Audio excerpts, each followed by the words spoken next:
Transgender rights, where do I stand? Oh. You'd think because he's a controversial rapper, it's gonna go a certain way, but he actually starts off surprisingly progressive. I'm all for him, I really am pro. Nah, for real. But it's here where the confusion sets in. In a chorus, would you what? Would I have? No, nope. Yeah, that's the thing. No one's asking you to have sex with a trans person. It's just about supporting them through the specific things that trans folks need for their mental well-being, usually healthcare-wise. Call me a transphobe, really? Cause I just can't go and try and pretend you was never a man, though. Sorry. So when it comes to stuff like this, I think it's just about considering the perspective of the person in the situation. Because to the person who is trans, they already felt like the gender they naturally felt like before they were pushed to conform to one. So to you, when you see them, you might think it's just someone pretending to be something they're not, but to them, it's having the choice to be what they felt they were all along. And this ain't even a diss, trans people. My dick just won't expand. Them tits won't make it stand. Yeah, I think you're conflating the idea of general support for trans people with the idea of being willing to have sex with them. But no one's asking you to do that to be an ally. I think this mentality is just a holdover from a time when the only thought most straight guys gave to trans women was this imagined scenario of, oh, I met a hot chick at a bar, but it turns out she's got a dick and she's trying to trick me into being gay. But honestly, that just calls to a general problem that comes along with the dating scene where you meet someone and try to smash before you even really get to know them. Because hey, you might be trying to hit on a girl that wants kids and you don't, and at some point that's going to be a deal breaker if you're not compatible on that level. It doesn't make you a bad person if they want kids and that's not what you're into, just as much as if someone's trans and that's not what you're into. But that said, you can still be all for legislation that makes things easier for parents to take care of their kids,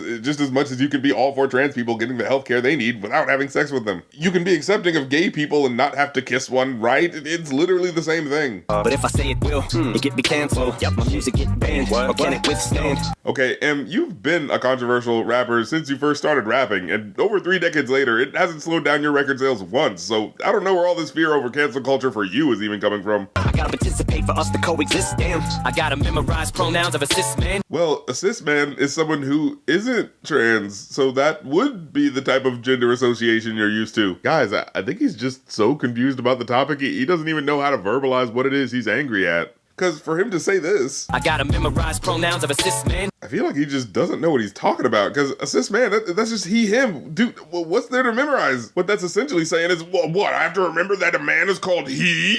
Honestly, I don't even think he knows what cis means. I think the old man just heard a queer person say the word cissexual and just went, oh God, there's another sexuality I gotta be aware of?